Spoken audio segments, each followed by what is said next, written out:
In this video, I'm discussing how to set up a business phone number as well as business email address as a brand new recruiting agency owner.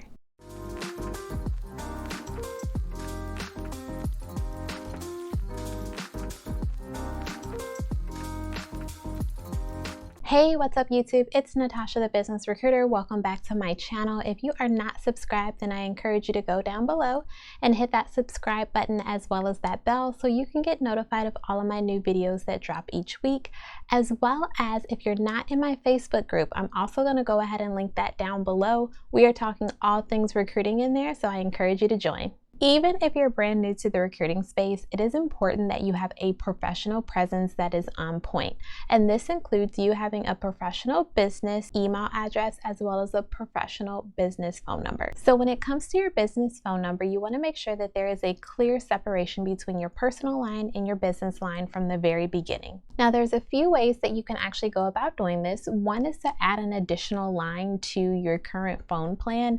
The only downside of that is the fact that you would have to carry around two devices, and that can become very cumbersome. So some other options that are out there for you are to either establish a Google phone number, or you can also leverage various apps. Now, one app that I'm aware of is this app called Link Phone. Now, Link Phone is pretty cool because it allows you to have all of the features that are associated with a full-on business line without actually having that full enterprise or that full price tag. So some of the features that are included are business text, business caller ID, business voicemail, as well as even notes. And the really cool thing is that because it's an app, you don't have to have a separate phone. You have the benefit of carrying one device, so technically if anything comes up related to your business, it's actually calling the app. So you'll instantly be able to know whether that phone call is associated with personal or business. Now, this video is not sponsored in any way, shape, or form by Link Phone. I just thought it was a really cool resource that I wanted to be sure that I shared with you. It's also important to note that it's not a free resource, so there are a couple different plans that are provided. Be sure to pick a plan that works for you and your budget. Now, when it comes to a business email address, the first thing that you want to go ahead and do is actually secure your domain name. And if you're not sure what a domain name is, then I'll go ahead and explain briefly. Basically, it's your internet address that links someone to your business website. For example, my domain name is thebusinessrecruiter.com. And I did do a previous video where I went into a lot of detail about actually how to go about the full-on process of not only naming your business, but also getting your domain name.